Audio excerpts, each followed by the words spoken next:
ಅವರಿಬ್ರು ಲವ್ ಮಾಡ್ತಿದ್ರು ಅಂತ ಹೇಳ್ತಾರೆ. ನಿಮ್ಗೇನಾರ ಇದು ಗಮನಕ್ಕಿಂತ ಏನಾಯ್ತು ವಿಷಯ ನಿಮ್ಮ, ಯಾಕಂದ್ರೆ ತಂದೆ ಹತ್ರ ಮಾತಾಡೋಕ್ಕಾಗಲ್ಲ, ಕೆಲವು ವಿಷಯಗಳನ್ನು ತಾಯಿ ಹತ್ರ ಮಾತಾಡ್ಬೋದು.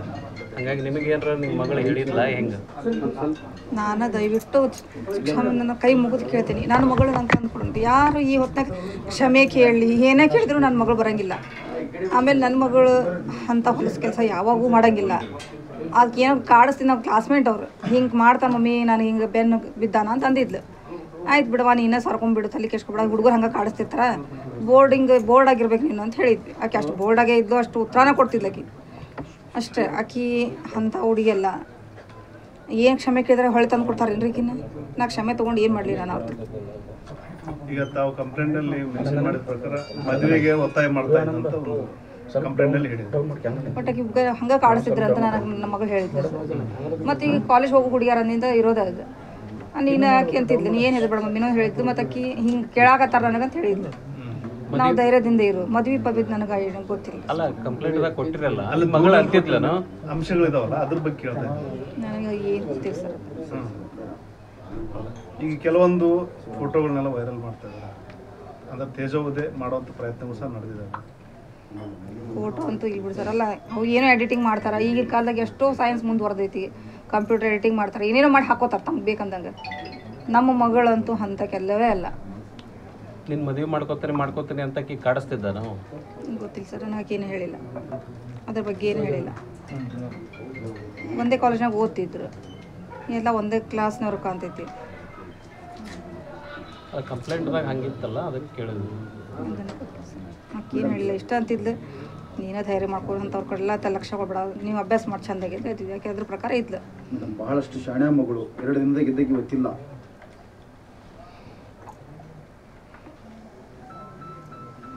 ಅಂತ ಇಂಟೆಲಿಜೆಂಟ್ ಎಲ್ಲ ನಿಭಾಯಿಸ್ಕೊಂಡು ಹೋಗ್ತಿದ್ದೆ.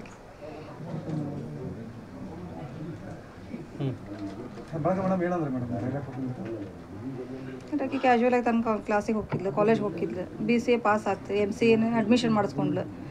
ನಾನು ಮಾಡೋ MCA ಡಬಲ್ ಡಿಗ್ರಿ ಮಾಡ್ಕೋತೀನಿ ಮಮ್ಮಿ ಎಲ್ಲ ಆಯ್ತು ಅಂತ ನಾವು ಅವ್ರ ಪಪ್ಪನ ಕಡೆ ಕೇಳಿ ಆ BUB ಇದನ್ನು ಬೇಕು ಅವ್ರು ಅಲ್ಲೇ ಹಚ್ತೇನೆ ಅಂದ್ರೆ ಆಯ್ತು ಅಂದು ಅಲ್ಲೇ ಹಚ್ಚಿದ್ರು. ಸ್ಟಡೀಸ್ ಚಲೋ ನಡೆದಿತ್ತು. ಮಗಳಿಗೆ ಯಾವ ರೀತಿ ನ್ಯಾಯ ಕೊಡಬೇಕು ಅಂತ ತಾವು ಬಯಸ್ತೀರಿ? ತನಿಖೆ ಯಾವ ರೀತಿ ಸಾಗಬೇಕು? ಯಾವ ರೀತಿ ತನಿಖೆ ಆದರೆ ಅನುಕೂಲ ಆಗುತ್ತೆ ಈ ಕೇಸ್ನಲ್ಲಿ? ಅಂದರೆ ಆಕಿಗೆ ಏನು ಯಾರು ಮಾಡ್ಯಾರಲ್ಲ ಆ ಥರ ಅವನಂತೂ ಬದುಕಿರಬಾರ್ದು ಜಗತ್ ಮೇಲೆ. ನನ್ನ ಮಗಳು ಶಾಂತಿ ಸಿಗಬೇಕು ಅಂದ್ರೆ ಅವನಿಗೆ ಗಲ್ಲ ಶಿಕ್ಷಣ ಆದರೂ ಕೊಡಲಿ, ಇಲ್ಲ ಜನಗಳ ಕೈಯಾಗಾದರೂ ಕೊಡಲಿ. ಜನ ಇಷ್ಟು ಹೋರಾಟ ಮಾಡಾಕತ್ತಾರಲ್ಲ ಆಕಿನ ಸಲುವಾಗಿ, ಜನಗಳ ಕೈಯಾಗಾದರೂ ಕೊಡಲಿ. ಅವನು ಅಲ್ಲಿ ಮುಚ್ಚಿಟ್ಟೆ ಜೈಲ್ನಾಗಿಟ್ಟೆ ಅಂದ್ರೆ ಮತ್ತೆ ಏನು ಉಪಯೋಗ ಅದು? ಹೆಣ್ಮಕ್ಳಿಗೆ ರಕ್ಷಣೆ ಕೊಡ್ರಿ. ಕಾಲೇಜ್ ಅಷ್ಟು BUB ದೊಡ್ಡ ಕ್ಯಾಂಪಸ್ ಅಂತ 3 ಗೇಟ್ ಅದಾವೆ. ಒಂದು MCA ಮೇಲೆ ಒಂದು ಐತಿ, 3 ಗೇಟ್ ಅವ. ಯಾರು ಎಲ್ಲಿ ಬಂದರು ಕೂತಾರೋ ಏನು ಕೇಳಂಗಿಲ್ಲ. ಒಂದು ಗಾರ್ಡ್ ಇಲ್ಲ, ಸೆಕ್ಯೂರಿಟಿ ಇಲ್ಲ. ಕೊಳ್ಳಾಗ ಐಡೆಂಟಿ ಕಾರ್ಡ್ ಹಾಕೊಂಡು ಈ ಬೇರೆ ಕಾಲೇಜ್ನಾಗ ಅದು ನೋಡೇ ಸ್ಟೂಡೆಂಟ್ಸ್ ಒಳಗೆ ಬಿಡ್ತಾರೆ. ಇವರಲ್ಲಿ ಏನೂ ಇಲ್ಲ, ಯಾರು ಹೋಗ್ಲಿ ಬರಲಿ ಬಿಂದಾಸ ಹೋಗಾರ ಬಿಂದಾಸಾಗ ಬರ್ತಾರೆ. ಯಾರು ರಕ್ಷಣೆ ಅಂತೂ ಇಲ್ರಿ. ಎಲ್ಲ ಹೆಣ್ಮಕ್ಳಿಗೂ ಹಿಂಗಾದ್ರ ಮುಂದೆ ಹಿಂಗೆ ಎಲ್ಲರೂ ಬೋಲ್ಡ್ ಆಗಿರಂಗಿಲ್ಲ. ಹೆಣ್ಮಕ್ಳು ಒಬ್ರಿದ್ದಂಗೆ ಮತ್ತೊಬ್ರು ಇರಂಗಿಲ್ಲ. ನಾನೇ 4 ದಿವಸ ಇದಕ್ಕೂ ಆಕಿನ ಕಾಲೇಜಿಗೆ ಹೋದ್ರೆ ನಾನು ಯಾರೂ ಕೇಳಿಲ್ಲ, ನೀವು ಯಾಕೆ ಬರಾಕತ್ತೀರಿ ಅಂತ ನಾನು ಯಾರೂ ವಿಚಾರ ಮಾಡಲಿಲ್ಲ. 3 ಗೇಟ್ ಅದಾವ ಅದಕ್ಕೆ. ಆ ಕಡೆ ಒಂದು ಐತಿ, ಮುಂದೆ ಫ್ರಂಟ್ ಒಂದು ಐತಿ, ಸೈಡ್ ಒಂದು ಗೇಟ್. ಎಲ್ಲಿ ಹಾಶಿ ಯಾರು ಹೋದ್ರು ಏನೂ ಗೊತ್ತಾಗಂಗಿಲ್ಲ. ನೀವೇ ಕರ್ಕೊಂಡು ಬರೋದು ಬಿಟ್ಟು ಬರೋದು ಮಾಡ್ತಿದ್ರು? ಇಲ್ರಿ ಸರ್, ನಾ ಈಗ ಆಕಿ ಹಂಗೆ ಅನ್ನೋದಕ್ಕೆ ನಾನು ಖಾಲಿ ಇದ್ನಲ್ಲ, ನಾವೇನು ನಡಿವ ಹಂಗಾರೆ ಬಿಟ್ಟು ಬರ್ತೀನಿ. ಅವ್ರ ಪಪ್ಪ ಅಂತೂ ಯಾವಾಗೂ ಡ್ರೈವರ್ ಕಾರ್ ಅಂತೂ ಇಟ್ಟ ಬಿಟ್ಟಿದ್ರು ಆಕಿಗೆ. ಆಕಿ ಸಂಸ್ಕಾರ ಸ್ಕೂಲಿಗೆ ಹೋಗುವಾಗಿಂದನೂ ನಮ್ಮ ಮಕ್ಕಳಿಗೆ ನಾವು ಕಾರ್ ಡ್ರೈವರ್ ಇಟ್ಟೇವಿ. ಆ ಘಟನೆ ನಡಿ ಮುಂದೆ ನೀವು ಇದ್ರಿ ಅಲ್ಲಿ? ನಾನು ಇದ್ದೆ ಸರ್, ಇದ್ದೆ. ನಾನು ಆದ್ಬಿಟ್ಟು ಆಕಿಗೆ ನನಗೆ ಒಂದು 10-12 ಹೆಜ್ಜೆ ಡಿಫ್ರೆನ್ಸ್ ಇತ್ತು. ನಿಮ್ಮ ಕಣ್ಣೆದುರಿಗೆ ಆತ? ನಾನು ಕಣ್ಣೆದುರಿಗೆ ಅಂದರೆ ನನಗೆ ಜನ ಮುಖ್ಯದು. ಫಸ್ಟ್ ಆಕಿ ಫೋನೇ ಬಂದೆ ಅಂತಂದ್ಲು.